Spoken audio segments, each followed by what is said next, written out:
So, Chris, we've been discussing which games we'd kind of spend the most time with from the online Nintendo Online library, and the Zelda games came up a ton. I think there's a total of 9 Zelda titles in the library right now, and we picked out 5 that we'd like to explore, time permitting. What about Zelda makes it so special to you and the Nintendo catalog? To me specifically, Sure. not like world at large kind of thing. You are welcome to theorize on the world as well, but Well, if you think about the common mind and the simplicity, no. For me, I will.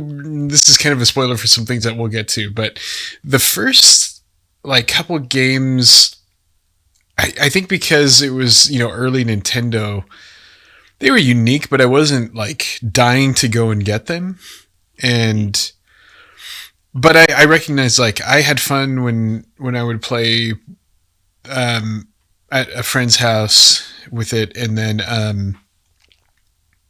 and I think I'm trying to think if I did rent it, or I don't think I could rent Nintendo games back then, but there was some way that I kind of like played at some point, and they were fun. Like they were again like unique for the time.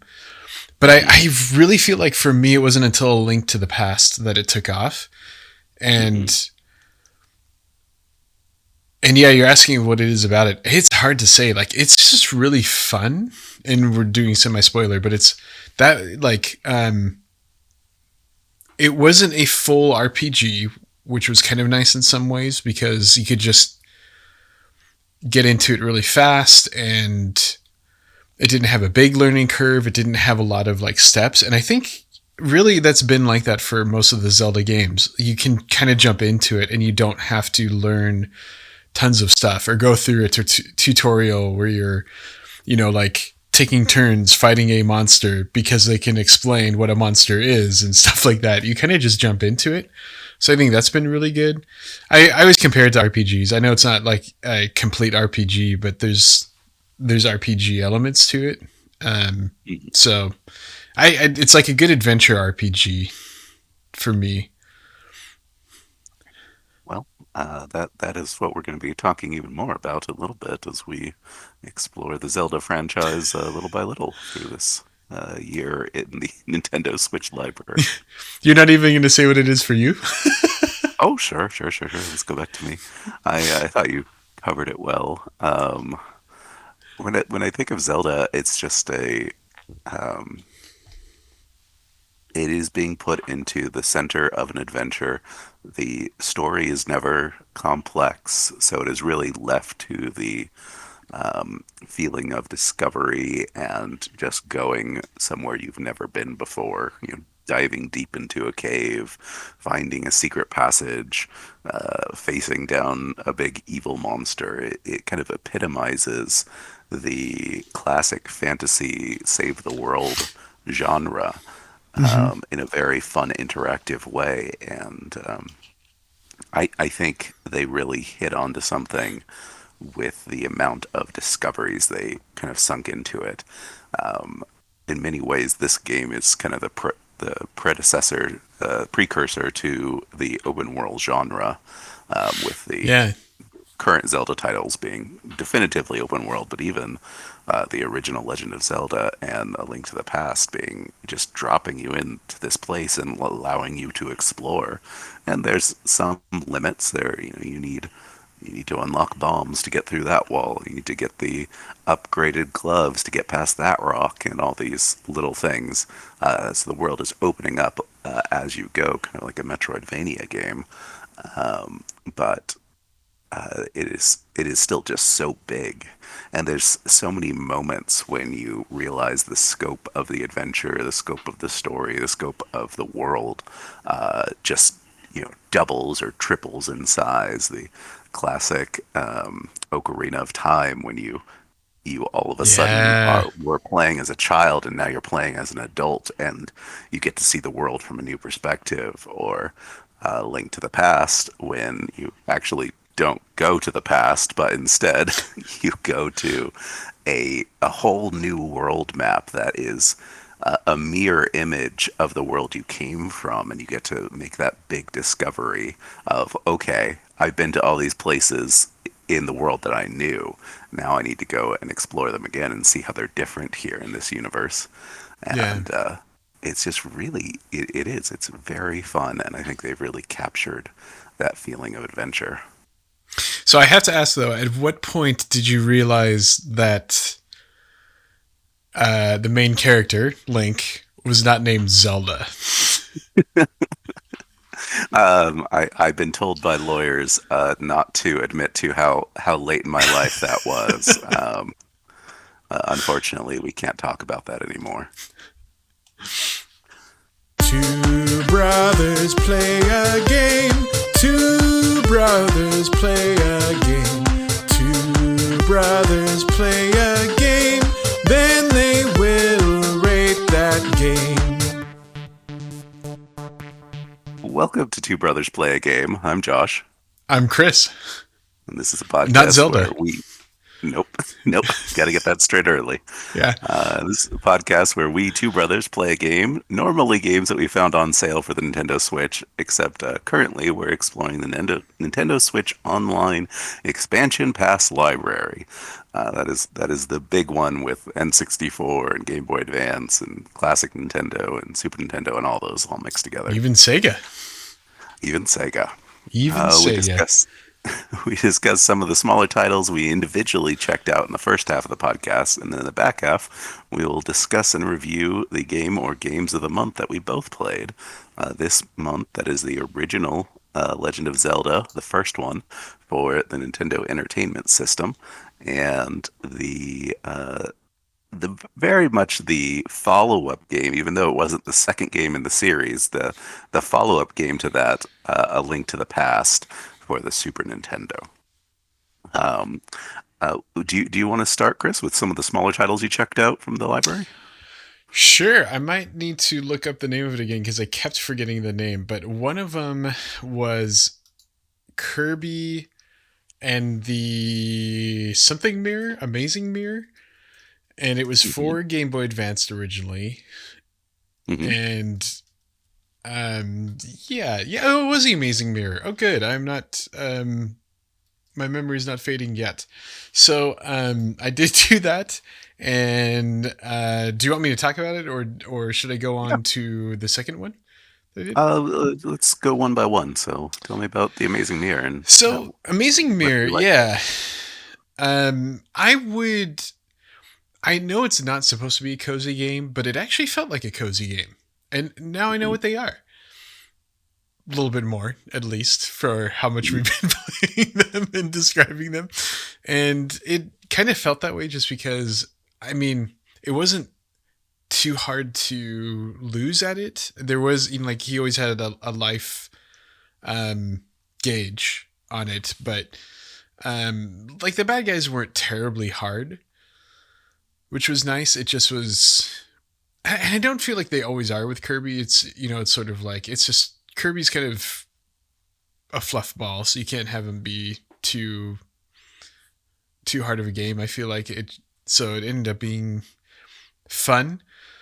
I didn't stick with it for too long. It wasn't too linear, which was a bit of a problem I had with it. It was hard to figure out where I was supposed to go, and the big um like twist to the game, or gimmick to the game, was that you could have three other players play with you if you linked up with the Game Boy Advance. But like in my case, they were all computer controlled, Mm. and so they're with you. But it felt like that there were some puzzles that you needed them, and they just were not intelligent to come get it. So they kept like not even being in the right area at the same time, and often a completely different area. And like you would transport via mirrors, and so they were just in an entirely different place from the mirrors, which kind of stunk. So That's um, unfortunate. It's yeah, a so poor it, port decision. it yeah it I don't know how the game ever went over, when it was first made and or brought out, because it might have been better in that case, or it might have just been like a very, very multiplayer-ish game, and like that's what they were going for. And if it is, and like I'm sure it was great for that way, but like how many Game Boy Advance people did we know other than each other? Like Right. we couldn't really get together with others to do that. So I can't imagine it being that much better back in the day.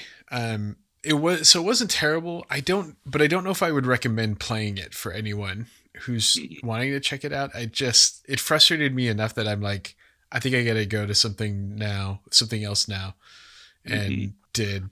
So yeah, So that get a zero thumbs up or a one thumb up for you? I'd say one thumb up.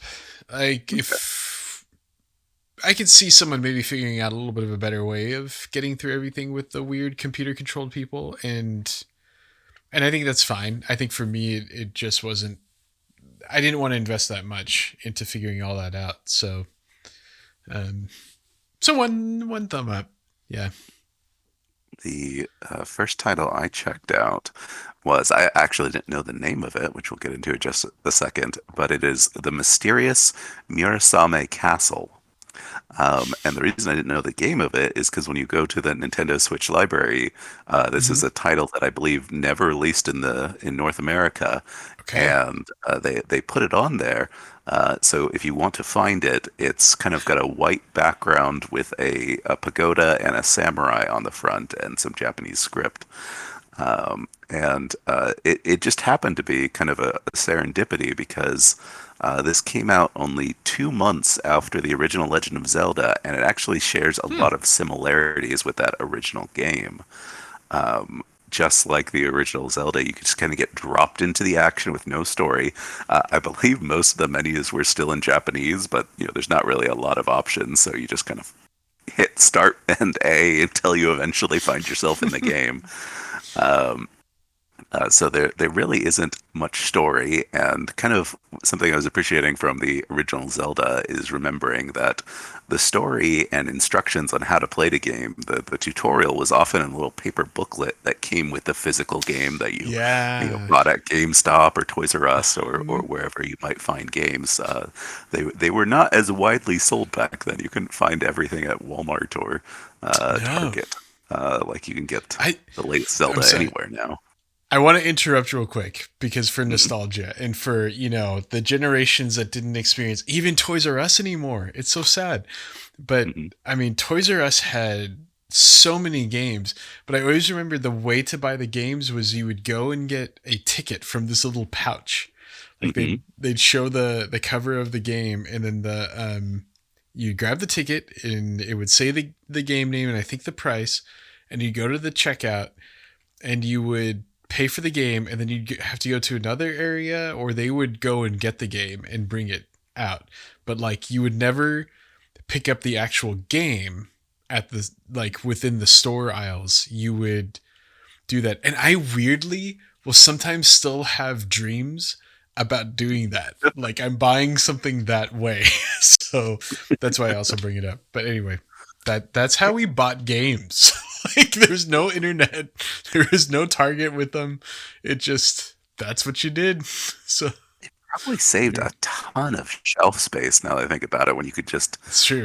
tell Yeah, tell somebody with a couple slips of paper what you want from back in the warehouse storage area, yeah, and didn't need to put that out in front and make it presentable to all the customers. You just put up a little picture and say, take a ticket for the things that you want, and go get them for you. Now, mind you, yeah, dolls and action figures and all those things were on the shelf that you could yeah, actually pick up and look at. It was just the games, probably for anti-theft or something like that. But yeah. Pretty it much. was a strange time in history. And we didn't think anything of That it, but anyway, yeah. So sorry. Back to you playing uh, the game. so back to the mysterious Mirasame Castle for the Nintendo. Um, so you don't get any story, partially because it's not in English. You don't get any instructions. You just kind of start wandering your way around, and it has a very fast, surprisingly good kind of action combat feel, even a Huh. little faster than the original Zelda, which I thought was pretty darn quick. Um, And one thing that I thought was just so clever is the you're playing as a samurai exploring a mysterious castle and probably trying to save somebody on the fifth floor or something like that. But you would have a ranged attack that you would use, and you also had your sword that you'd use in close combat. And it was the same button, and it would switch automatically based on what was in front of you.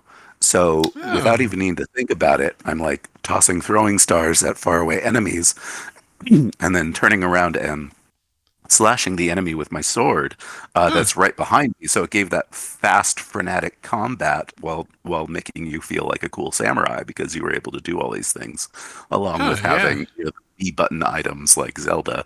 Not really the tools of Zelda, but you could pick up an item and use it with the B button, and it would be a special effect.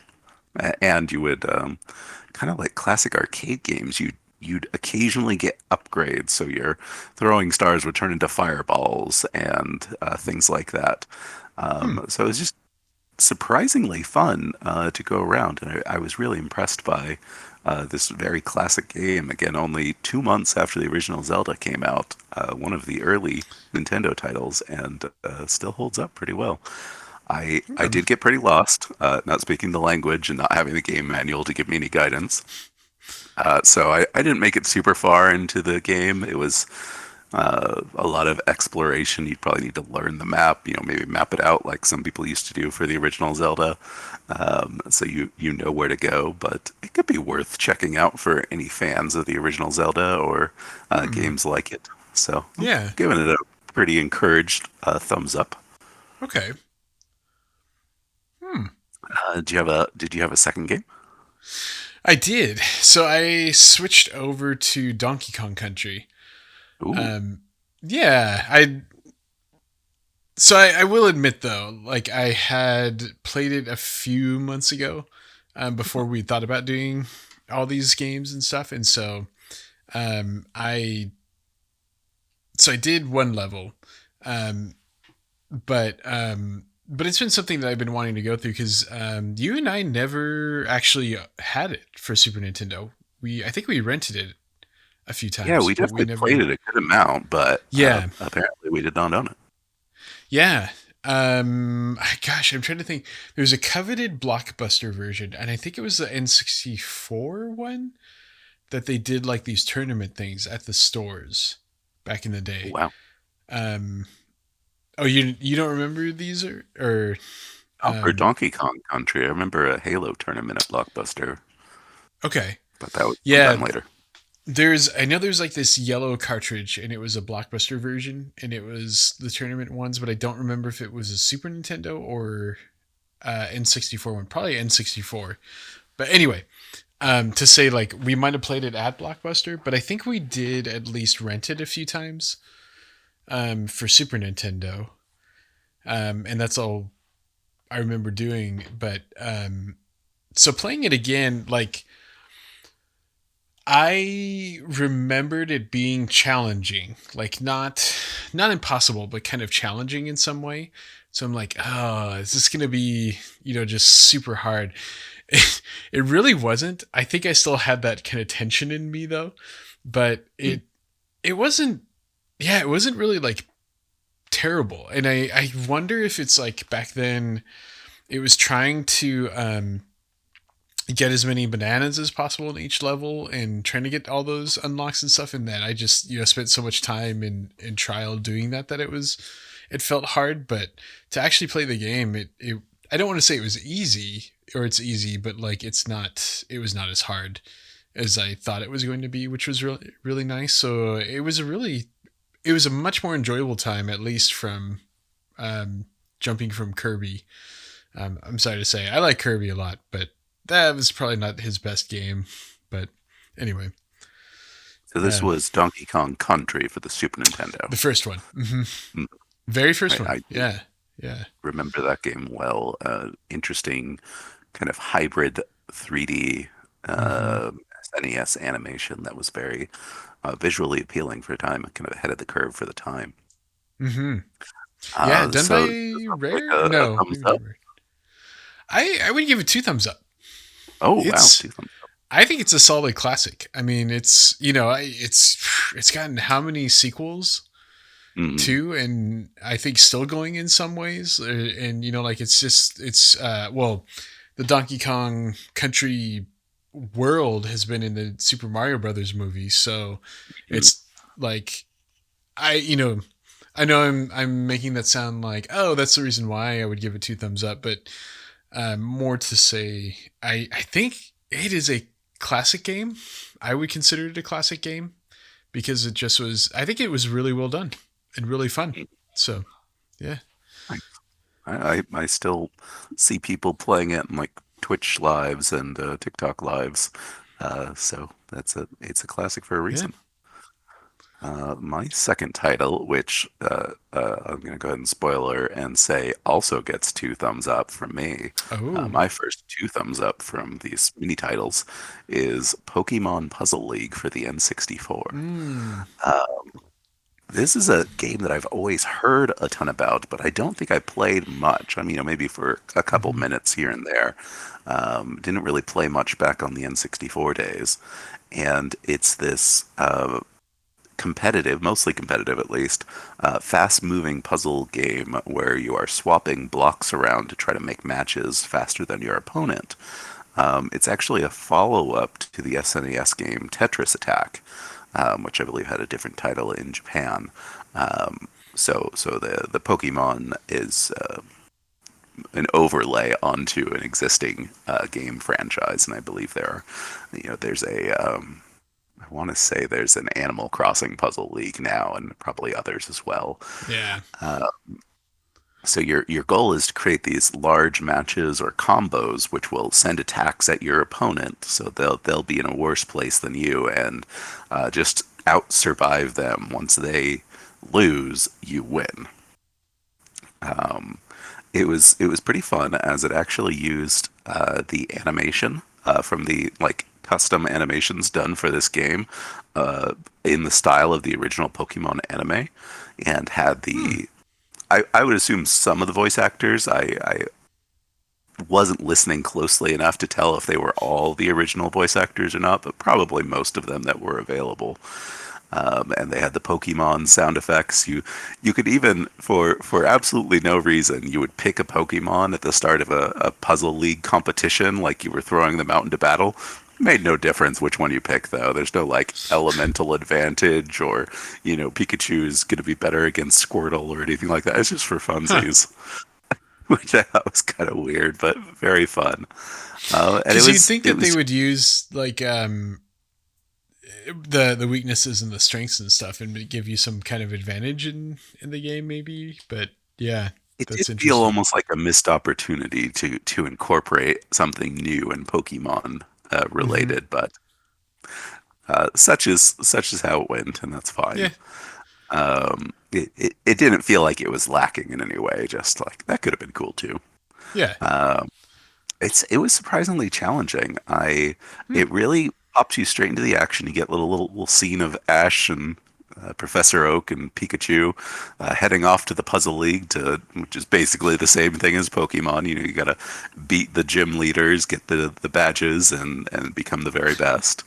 Um, but it's surprisingly challenging and very fast paced. I Hmm. had trouble learning the techniques at first and lost the first few matches even on easy mode.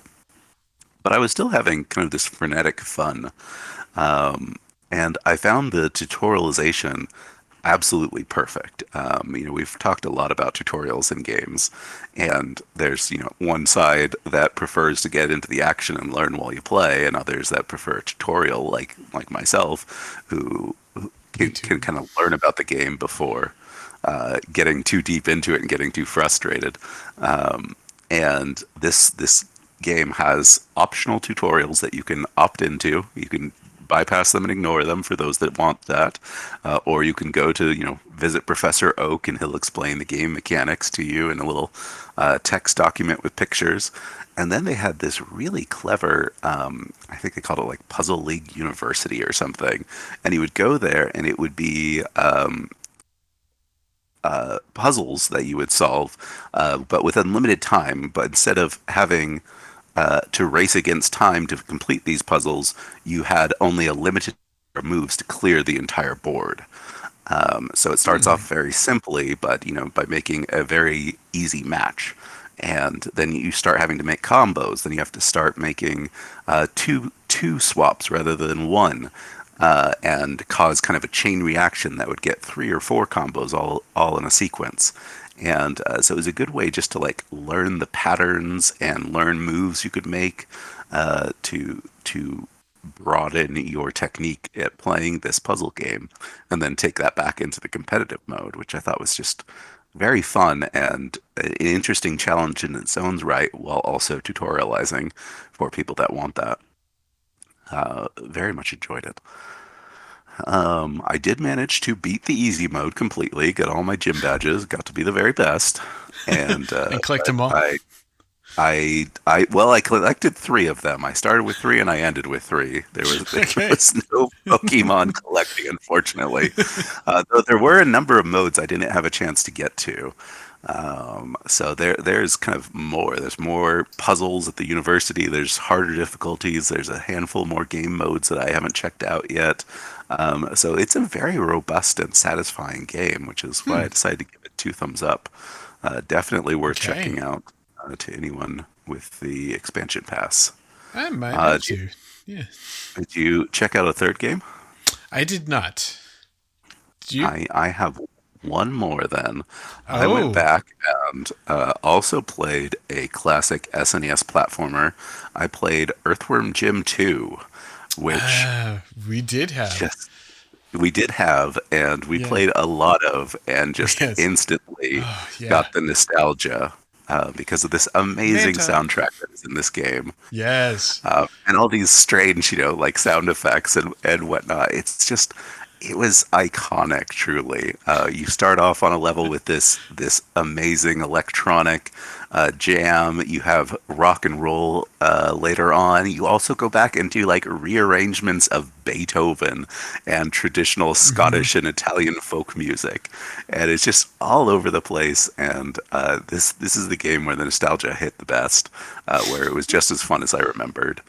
Um, I just, as I'm playing Yeah. this game, there's such a strange sense of humor and just so many oddities that I just noted down a few things for anyone that's never played this game before.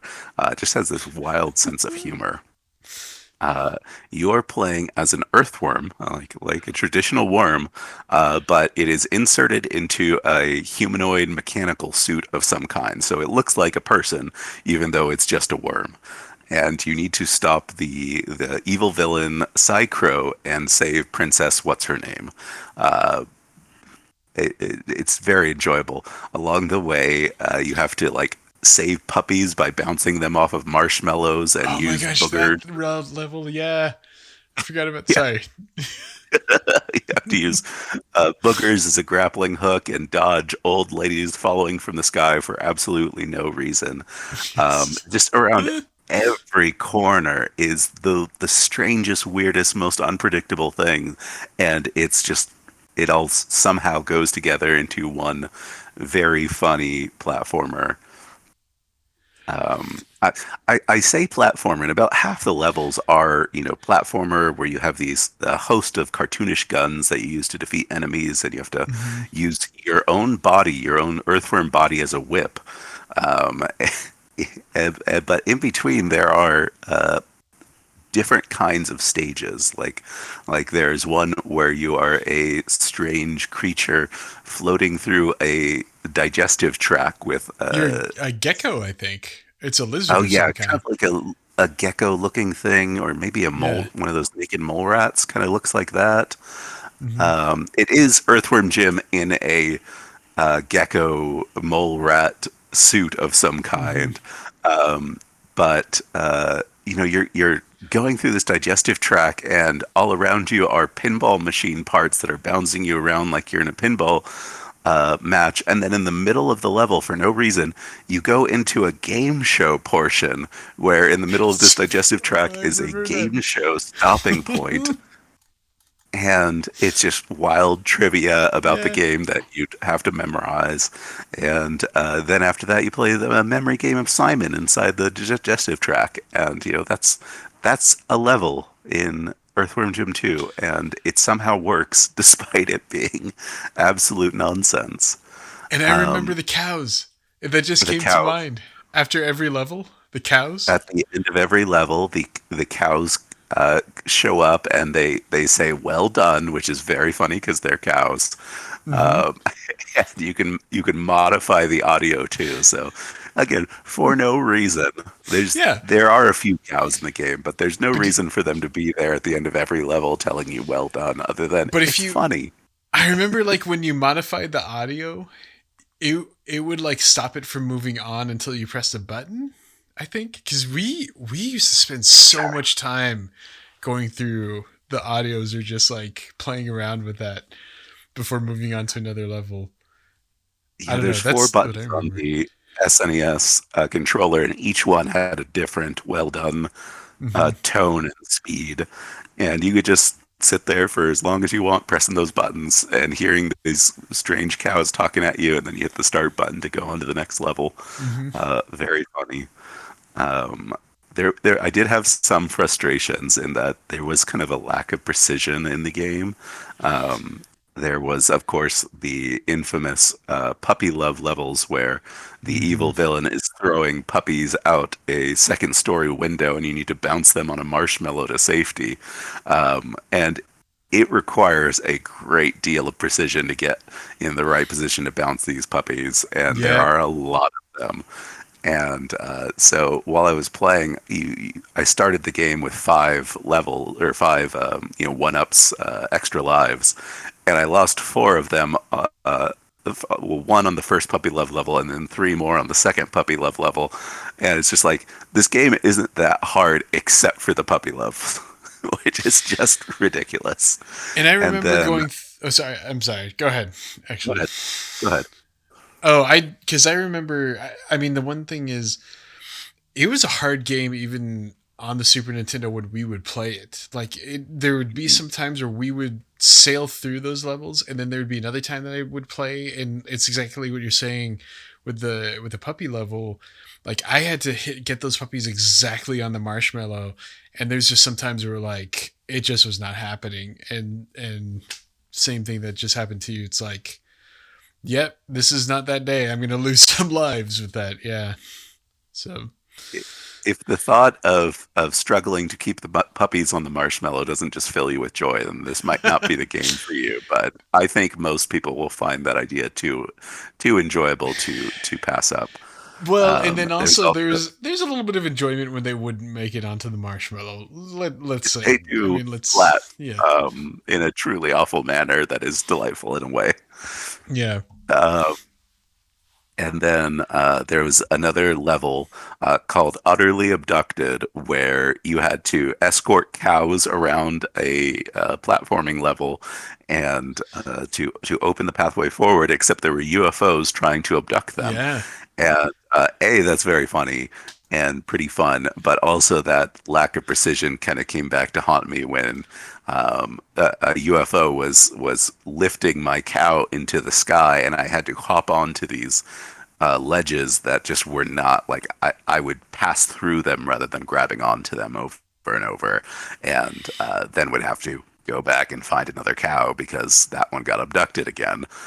So it feels kind of unforgiving, but that's probably just kind of a part of older games. Like in modern games, people always talk about how when you're playing Assassin's Creed or something, you can actually walk into the air and jump off the middle of the air just a little bit past the ledge of a roof or something like that because the game designers wanted it to be fun. And there's a little bit of a disconnect between your virtual avatar on the screen and where you think you are in space. And so, there's a little bit of extra help kind of latching you onto things and making it so you can make that jump with just a little bit of grace. And this game did not have any of that grace. So puppies were no, falling everywhere, cows were being abducted left and right, and that kind of spoiled the fun a little bit. But it's a game that you just have to experience. It's a must play if you haven't Yes. played it before. It's absolutely as nostalgic and wonderful as you remember. It's really not that long. Like just in one playthrough, I made it over halfway through the entire game. I Well, probably would have lost at the third puppy love level, but I got pretty far. and that always made me wonder because I think there was one time that I actually made it. I actually think I beat the game once out of ever Mm, playing it. We would play it a lot, but mhm, I I always felt like it was challenging, but it wasn't like because they made a terrible game. Like mhm, sometimes I wonder if it really was just the challenge of it and that's what they made because I recognize it was not a long game. So it's you mhm. really need to do something to do that. And so I wonder if they made it to be so precise in the controls that um you really had to do like get everything right to beat the whole game. And because there's I feel like there's only like 10 levels or something like that. Yeah, But not yeah. not very many. Yeah. I could see that. I could see that being the justification and more of an intentional decision than, it just wasn't something people thought about at the time. I do think it detracts from the fun. I think I'd rather have a Sure. shorter game that I could more consistently, grab onto the ledge and save the puppies and all those things, Hmm. while still being challenging. It's not like that would make the game easy. Um, but I could respect that could be an intentional decision to elongate the game in a way. I decided it wasn't quite two thumbs up because of those frustration, but it was one thumb very high up, so maybe more like 1.5 thumbs up. Okay. Okay. I can see that. So Um, the other question is, how much time did you spend trying to do the manta thing that we would I always don't try to even do? remember the manta thing. Oh, Wasn't it a weapon? kind of, yeah. But it was very hard to execute. So we would spend I don't know how long trying to try to do it and get it, but I remember the and he sound would go effect like, clearly. yeah, the manta. Would, Some sort of shield. I think it uh huh. happened once, but I think it was just because I was able to get an ammo for that weapon or something. Um, but it was fun.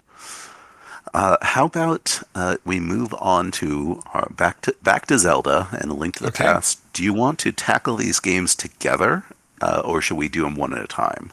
I think 'Cause one they at a are time. similar. Okay. They are. Uh, Original There's first, some then. yeah. I think there's some differences enough. To me, there is, but Right. How would you describe the original Legend of Zelda for the Nintendo? ooh, um, a puzzle game, kind of an Interesting. adventure puzzle game in some ways. Hmm.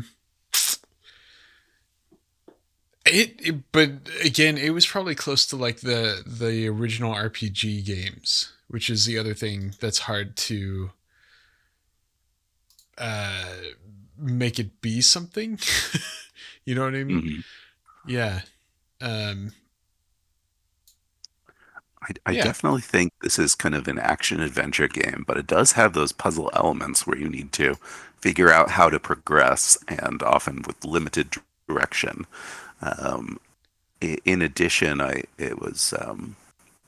used another game describer that I've already forgotten, but it is very fun. And like I was saying earlier, it kind of reminds me of what open world games would become because there was so much freedom to explore.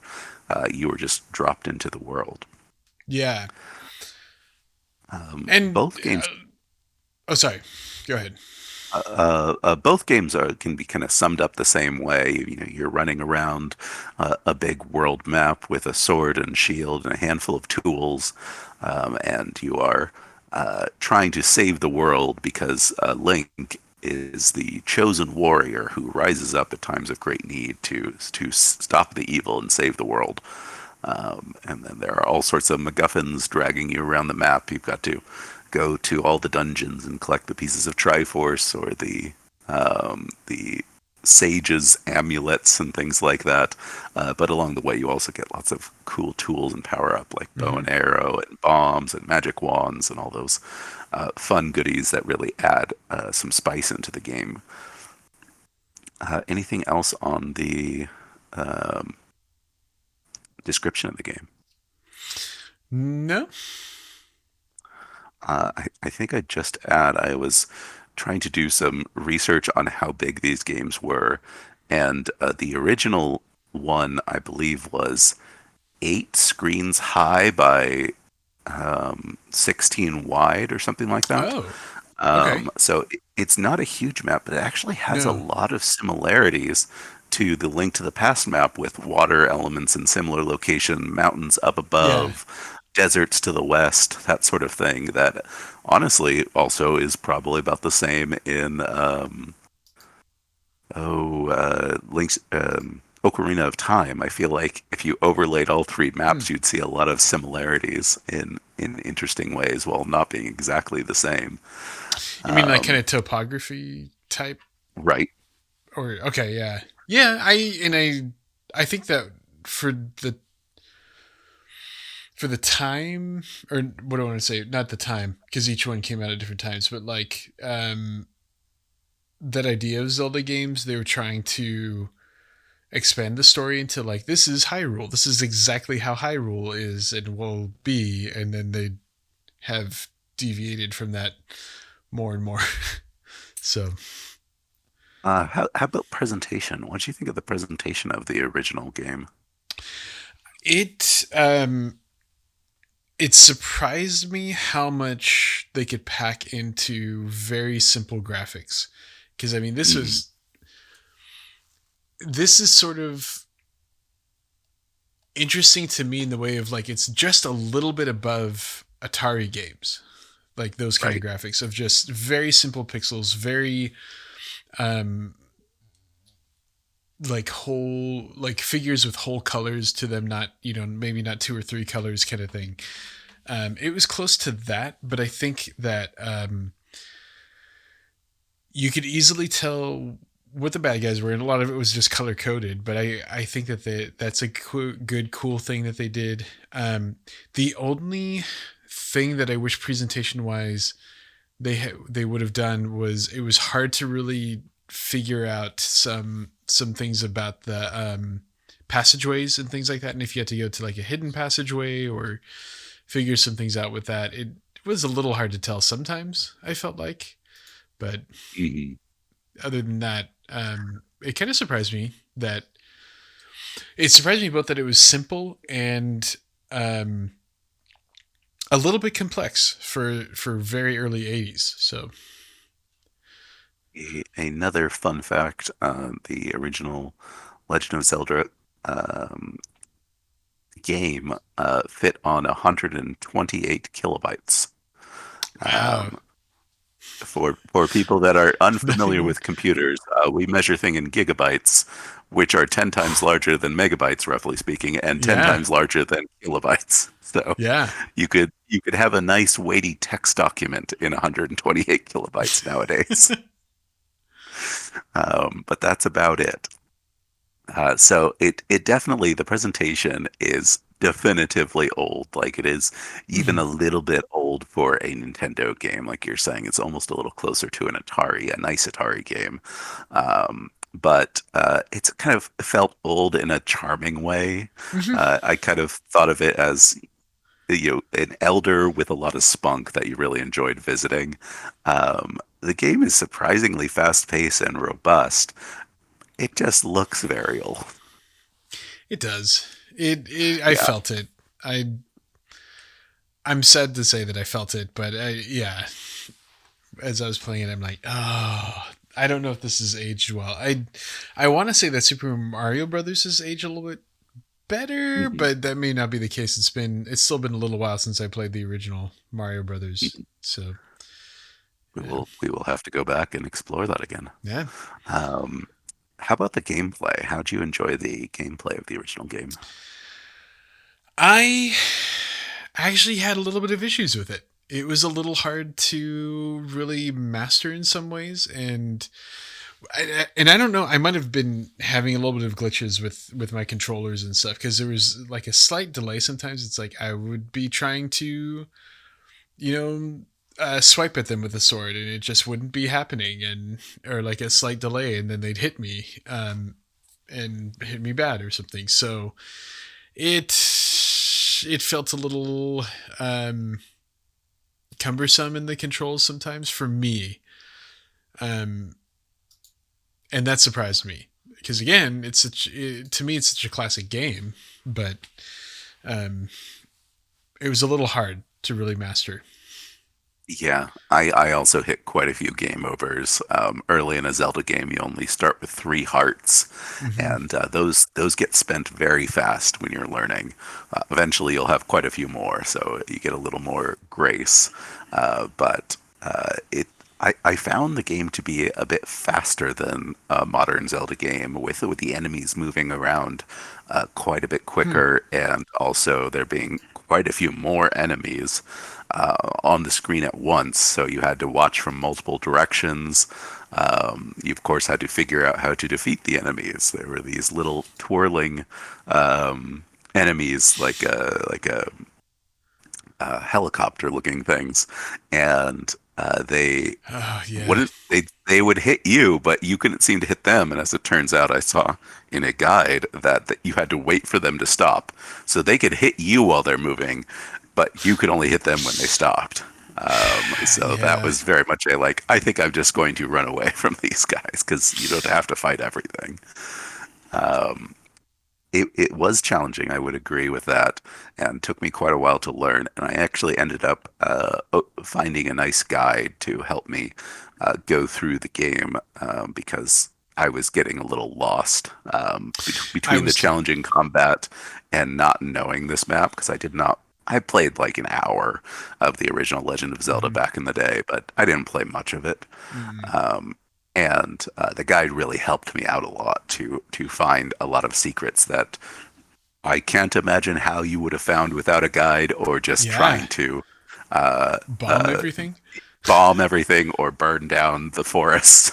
There are Yeah. so many like trees that you need to use the candle on, or enemies that you need to get to move so that they will reveal a staircase that they were standing on, or bombs that you need to place against a rock. And there's no like in the A Link to the Past, there's a crack in the rock, so you can see if you've got a close eye on it, you can see that I need to place a bomb there most of the time, not 100% of the time, but most of the time all the secrets are available to you Hmm. without having to blindly look around or use a guide to direct you.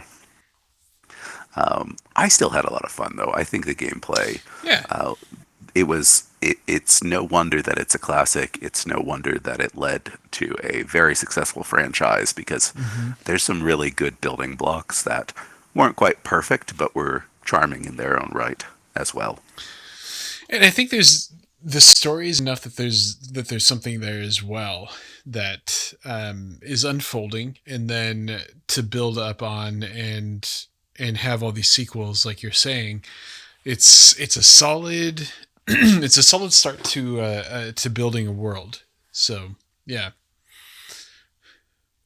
Any thoughts on the story? Pretty bare bones. Again, this is a Mhm. time when the story was probably told in a manual that you got with the game, not so much in the game itself. But any thoughts on the original story, or any final thoughts? I think other than what I said, it was a beginning of one of a like very world building long term one. So which I think was great. Yeah, yeah. This game very much feels like a piece of history that was astounding at the time and still holds up reasonably well, as long as you kind of give it some understandable accommodations due to its age. But I enjoyed my time, and I honestly might try to go back and beat it just for that. Being able to say that I've beaten the original Zelda, I got through a bit of the guide where it was showing me all these secret little areas, and I also, on my own, beat the first dungeon, which is surprisingly short. I thought maybe other ones are longer, but it was interesting how few screens there are. Probably because the game could only fit so many screens on Hmm. it. on the cartridge. And then there was this really cute anecdote about The Legend of Zelda's uh, principal creator, Shigeru Miyamoto.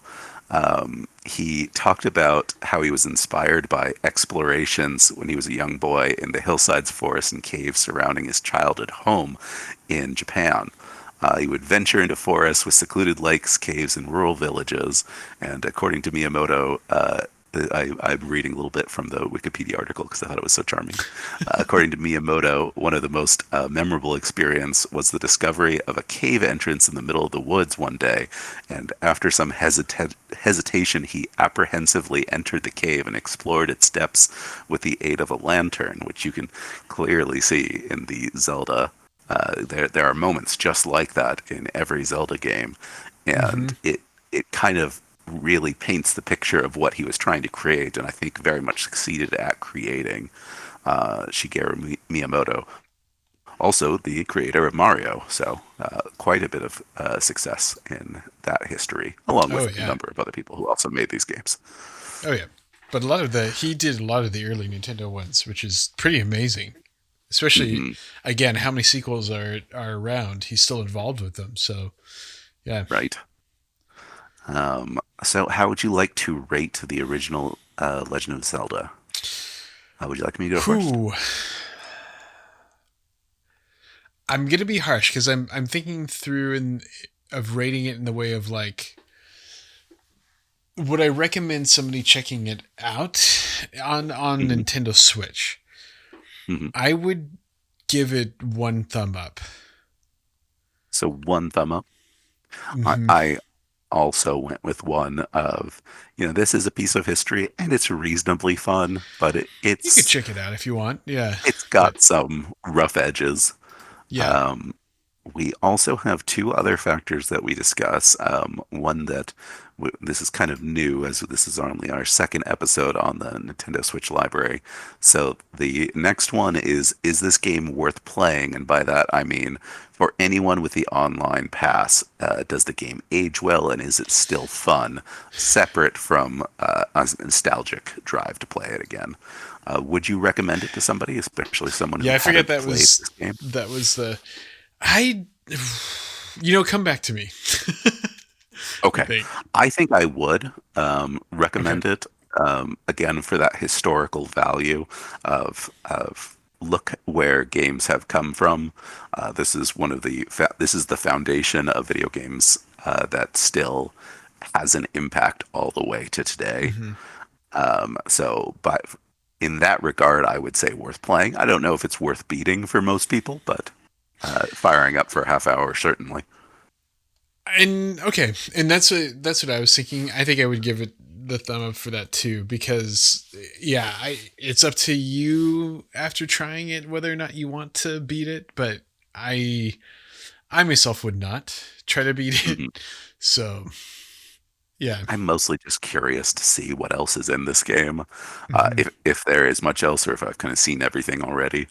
Um, how about the nostalgia factor, which was our last point of order, and that is kind of, is it bringing back fond memories if you've played it before? Is it living up to those memories? I'd have to say it does not.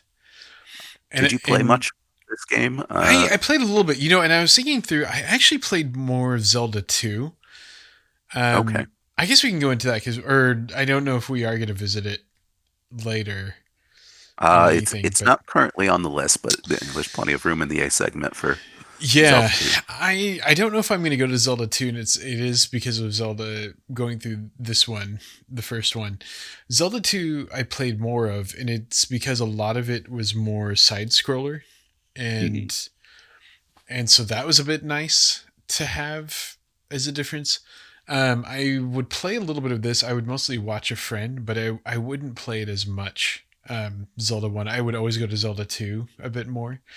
And so nostalgia wise, I didn't have that much of a connection versus Zelda 2.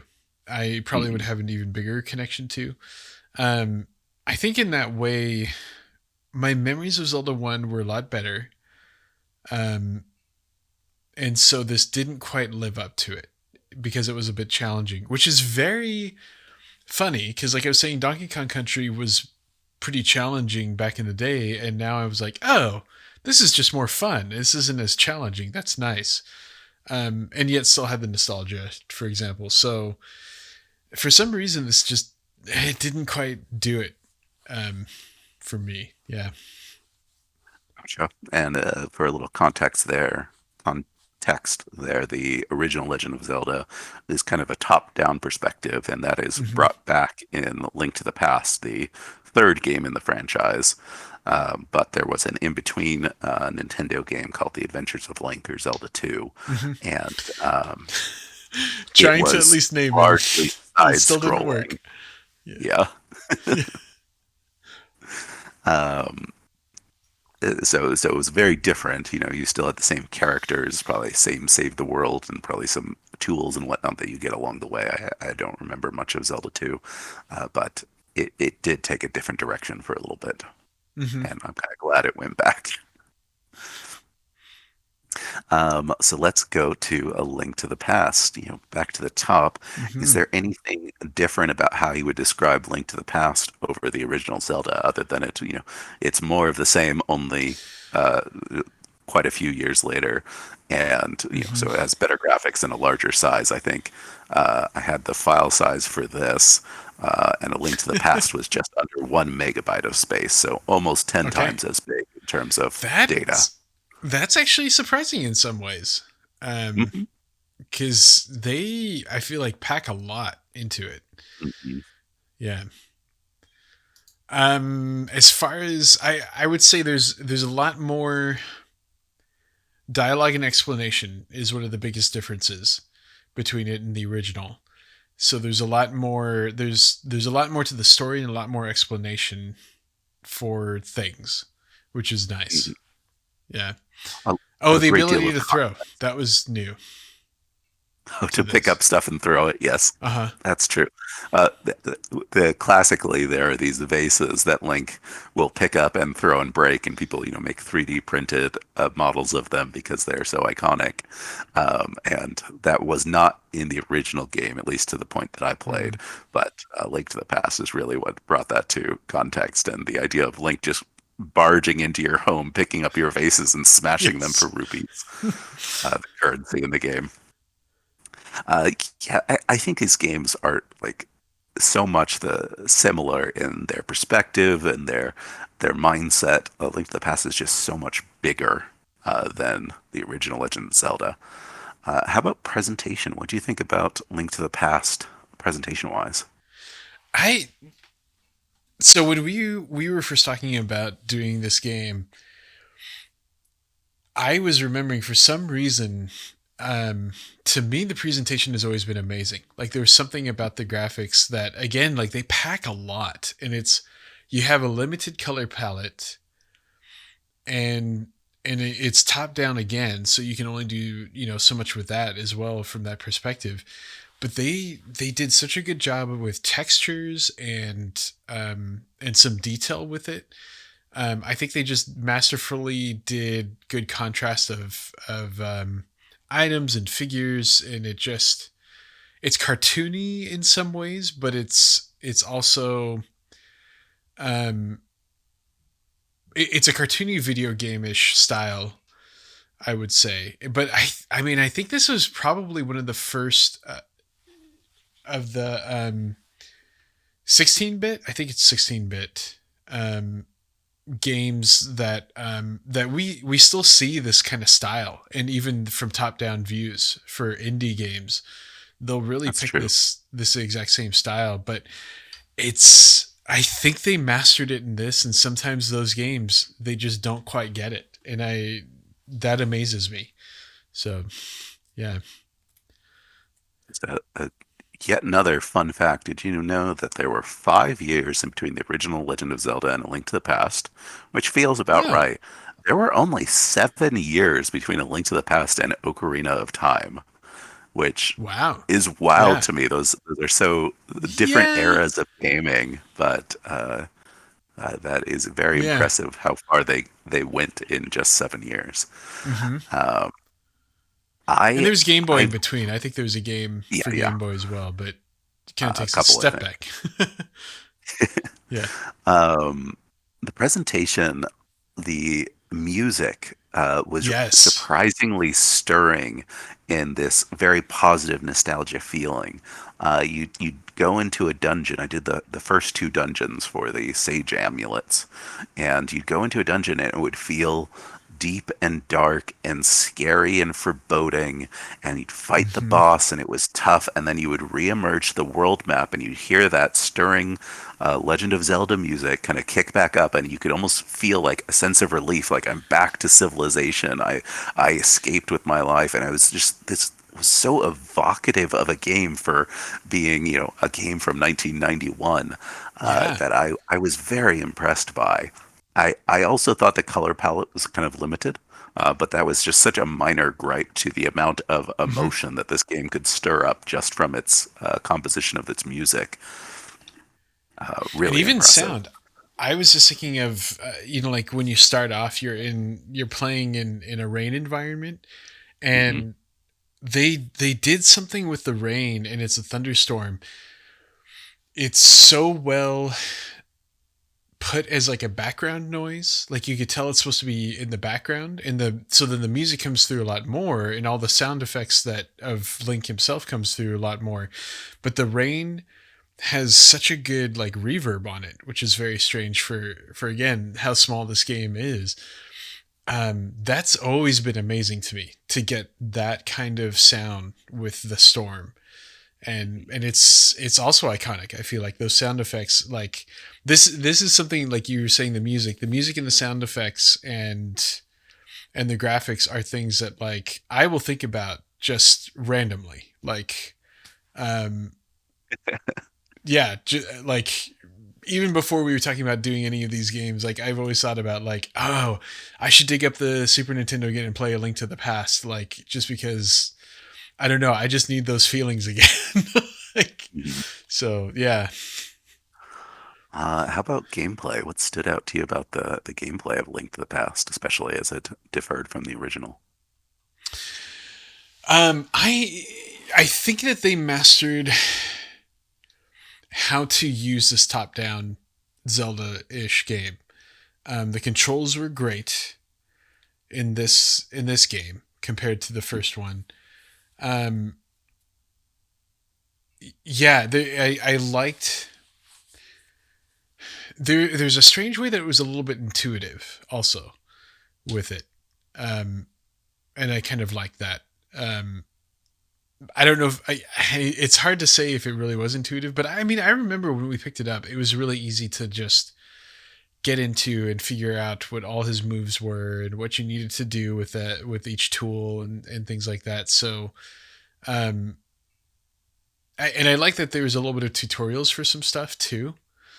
That when they would introduce a certain move or something would happen, they um, they would at least explain a little bit about it. I feel like so. Yeah. I I am a sucker for a good progression system, and I think A Link to the Past really nailed it.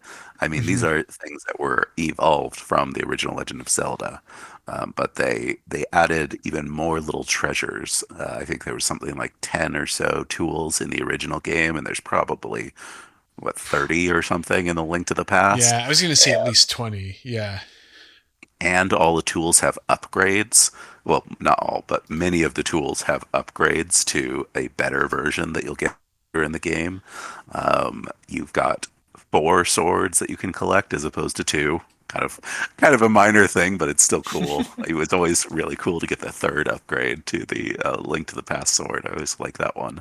Hmm. Uh, and they took the heart containers that you would get to expand your life bar from the original, and they actually cut them into four pieces just so they could Yeah. scatter them in more places, which I think was a very nice touch. Like they added so much reason to explore this big map. And they put so many little treasures in every corner that it felt very rewarding to explore. And I Hmm. think it's a very solid progression system because if you're having trouble, well, let's go explore the world for a while and find another heart Yeah. container. and see if there's any optional tools that I could dig up, or at least I can Mm-hmm. restock the fairies that I have in my bottles that I carry around, and then I can try again, and I'll probably do better the next time.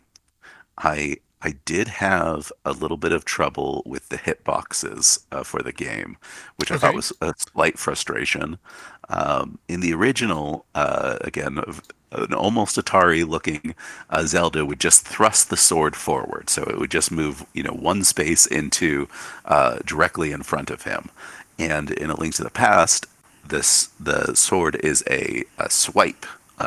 He seems to be right-handed, Mm-hmm. and he will swing forward and to the right, but it only hits forward. So if you're a little off, if you aren't directly lined up with your enemy, your sword Yeah. will not hit them, but it will look the animation will pass through the enemy, which I was like, come on, like I'm so close. Can't you give me credit for that? The sword looks like it's hitting. Why am I not doing damage? And instead, I'm going to get run into. Um, but it was a pretty moderate gripe. Like it still feels precise and well controlled. I just Mm-hmm. wish the visuals lined up a little bit better with the hitboxes, Mm-hmm. even if that meant sticking with the stabbing thrust attack rather than the swipe, which looks a lot cooler. Let's see. Let's go on to the story. There's probably a little more story to talk about in A Link to the Past. Anything you want Mm-hmm. to touch on?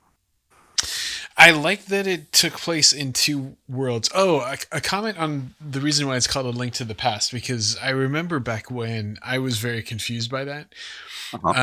It was a few years after we first played it that I found out why it's called that. This takes place actually before the first Legend of Zelda on Nintendo. Oh, So this, I think this was the first. Supposedly, this was the first that established. And I mean, this is not really said in the game itself, which is kind of a disappointment. But the idea is that this isn't the same Link from the first Legend of Zelda. It's like he's a legendary hero that pops up all the time, and so it's one of those things that's um you you see the beginnings of the Legend of Zelda entirely, um, and that's why it's called A Link to the Past. Is this is what's happening? Supposedly that's so why, so but this is a prequel game that it sets is. up Link's kind of legendary, returning in times of need Mm-hmm. nature. Yeah, yeah, Interesting. I'll have to yeah. read more about that because that sounds. But I I did kind of wonder why it was called that because the other universe you're going to is not the past. It's a mirror world. right. Well, and that was one things about the story that I thought was neat and interesting is you're it's set up to because I think in Zelda 2 is Ganondorf. Zelda 1 is Ganondorf. Or Ganon. I think it's Ganon in those. And then this one's setting up. You think it's going to be Ganon at first, and it's an entirely different character. But later on, you kind of find out how Ganon connects to it all and stuff too, which was really cool. Um, and I thought that was a neat thing about the story is it's even though this is the third one, there was such an establishment of the mythos, and also there's a cartoon show kind of in between, which helped that too. It's a lot of fun. I remember watching it. But yeah, they set a lot of that up to be, oh, it's going to be Ganon, and it's like, oh, it's not Ganon, it's something else. But Well, but I the like. the, the first enemy you face in Link to the Past is the wizard Aghanim. Aghanim, Yeah.